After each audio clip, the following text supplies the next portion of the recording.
Okay guys, bear with me. For just one video, we're going to put down the video games and we're going to talk about...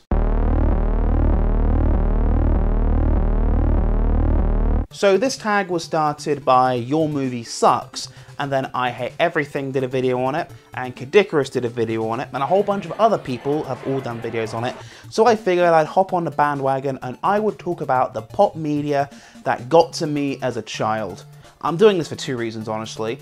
One, I'm hopping on this bandwagon. I'm hopping on that sweet, sweet SEO bandwagon right now. The adpocalypse is real, fam. And two, there's something on this list that I cannot believe nobody else has mentioned. Like, I'm gonna keep it a surprise when we get there. You'll know it when we get there. How has nobody else remembered that? Alright, I guess this is gonna be really freaking painful. It took a lot to get to pint-sized Adam. I was a strangely resilient little thing, and unless it was outright stated that it was scary, it took an awful lot for something to get to me. I even read a lot of horror novels when I was about 10 years old. It's a trait that's carried over well into adulthood.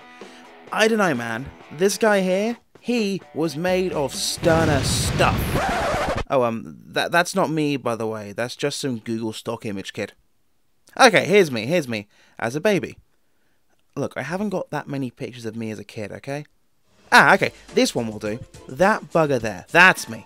So, like I said, not a huge amount really got to me. Sure, I got unsettled by a handful of things, but it took a lot to actually scare me. Things that were actually meant to be found horrifying usually. I was okay with things like Jurassic Park. In fact, it was actually one of my favourite films as a kid. I regularly read Goosebumps. I don't recall a certain Pingu episode that apparently has everyone else so appalled, but that's not to say that there aren't things that have stuck in my brain to this day. For this little project, I'm going to talk about 4 pieces of media that broke down wee little Adam into a gibbering pile of bore. There'll be one game, one film, one TV show, and one real-life occurrence. This is going to be fun! Or it'll bring up a whole bunch of repressed memories. Fair gamble.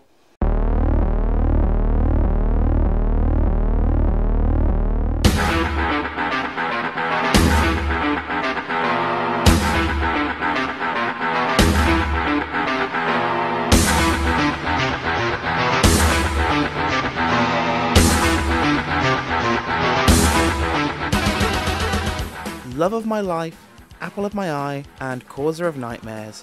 Doom is a game that stuck with me for years. Great level design, great gameplay, great music. Oh yeah, and the first time I played this I was absolutely petrified. This was the first age-restricted game I was ever given as a kid. I was already on edge because before now, my mother was pretty strict when it came to the age ratings on films and games. Yet here I was, about 9 years old, holding a game with a 16+ logo on it, with the keys to the kingdom. And boy, I was terrified. Maybe it was the atmosphere. Maybe it was because this was the first game I'd played with hell and demons as the subject matter. Maybe it was the horrifying descriptions of the various hellspawn in the manual. Maybe it was the distant roaring in some levels that made me think I was approaching a Baron of Hell. Maybe it was the maze-like level design that highlights isolation and how utterly fucked you are in the situation. Christ, maybe it was because it was the first shooter I recall playing. Whatever it was, little Adam was spooked, and it took me years to look this game in the eye again. Obviously, it's a good thing I did, since without it I'd certainly not be interested in video games, and it helped me fall in love with id Software. And looking back on it now, it's a hell of a lot tamer than modern titles like Gears of War or even the recent 2016 Doom reboot, but this was enough. This was my first exposure to ultra-violence, and holy moly did it leave an impact. My Game Boy Advance had succeeded in something more than making me strategize in Pokemon. It had desensitized me to game violence. And then all of this is null and moot now because of brutal fucking Doom. Seriously, have you seen this? Bloody hell! Literally! It is just, you know, a little bit fun though. I'm not sure what that says about me as a person, so it's probably time to move on.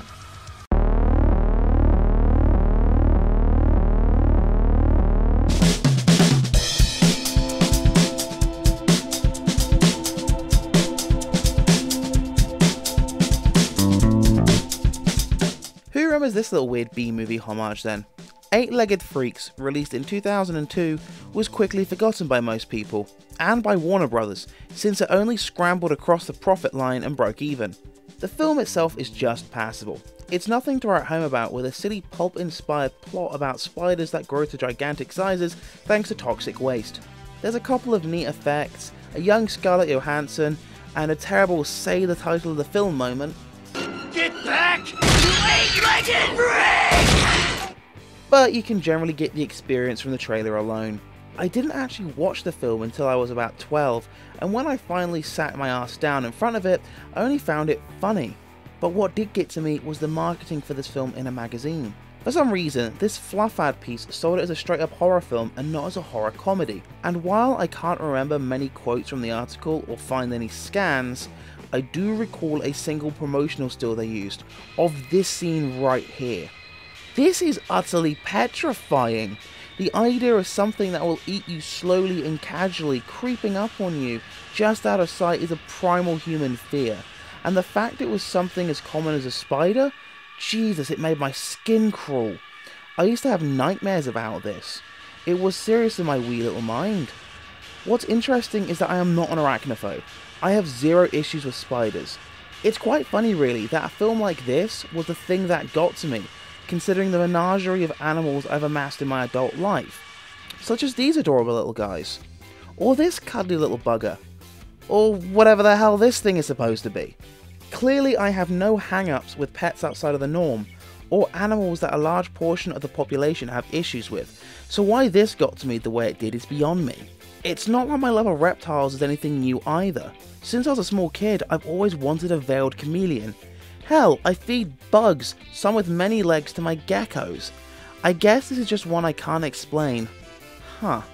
Maybe this is why Kid Me wanted that chameleon so much. So it could eat the spiders with its giant, enormous, elasticy tongue. Or, just a counter theory, maybe I was just a stupid kid or something.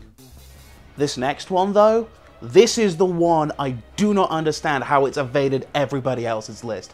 This has stuck with me since I was 4 years old. Alright, let's do it.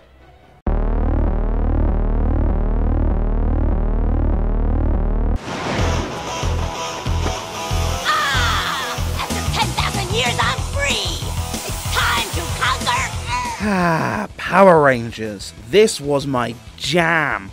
I had a ton of Power Rangers videotapes. I had Power Rangers toys. I even had a Power Rangers sleeping bag at one point. But one episode sticks out to me. Season 1, Episode 12, Power Rangers Punks. It's nothing out of the ordinary for the show. There's some silly plot about a potion and a couple of the Rangers acting like buttheads, but the monster. The goddamn monster. It looks silly, right? Looks like the usual 90s rubber suit schlock, right? Well, get a load of this!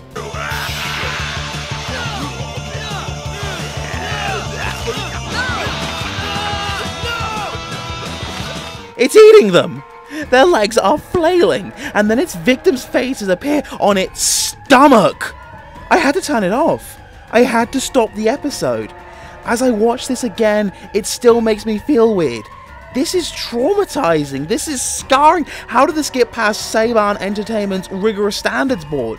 Most of these people went on to work at 4Kids, who absolutely ruined any animated show they got their hands on in the following decade. But this was okay?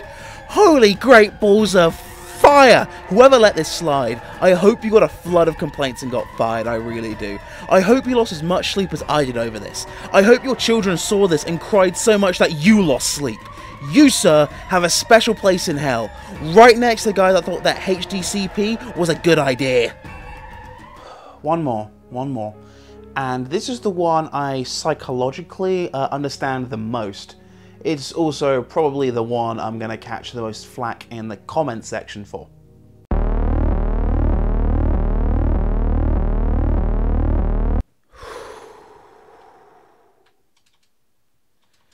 Costumed characters.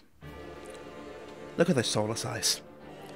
Look at these disturbing, downtrodden, anthropomorphic animals parading around for children like there's no problem. These sick bastards are the one goddamn thing that my mother remembered when I asked her when researching this video. No worries with old episodes of Doctor Who, no issues with me watching nature documentaries, but if a party or an event had some degenerate in a costume running around, little Adam wasn't having any of it. I would scream, I would hide, I would cry. I hated these bastards. My poor mother had to deal with me in this state on many holidays and plenty of social gatherings where somebody thought it was cute to wheel out one of these sickos just for the kiddies. Even to this day it makes me feel uneasy. And it's not just me. Teddy from Bob's Burgers knows. I mean, yeah, he's fictional and shit, but you know, he hates these creepy bastards too, listen. We're the Fuzzy Buddies, are you, Teddy? What's going on here? Get that crap out of here. If there's one thing that stuck with me to this day, it's this one. Now granted, I don't reduce to a blubbering mess anymore, but I do feel uneasy as all hell around them. There used to be this guy at MCM Expo in London who'd walk around in a giant filthy Pikachu suit that would skeeve me out like nothing else. And the worst part was that people would run up and hug it. I don't think you even washed it from con to con. Jesus Christ, people. No one will get con flu afterwards. Not in my house. I won't allow it. Not in my sorry. I apologise for that temporary slip of sanity there. So that was fun to do. That was kind of therapeutic for me to get... I said therapeutic like 5 times in this video. Let's go with a different word. That was... Thank you, Camera Lady. That was cathartic for me to do. I'm actually kind of fascinated by the things that are on other people's lists for this. So if you'd like to, just pop some down in the comment sections. Let me know what got under your skin when you were pint-sized. Alternatively, just make fun of mine for my list that continues to haunt me to this very day.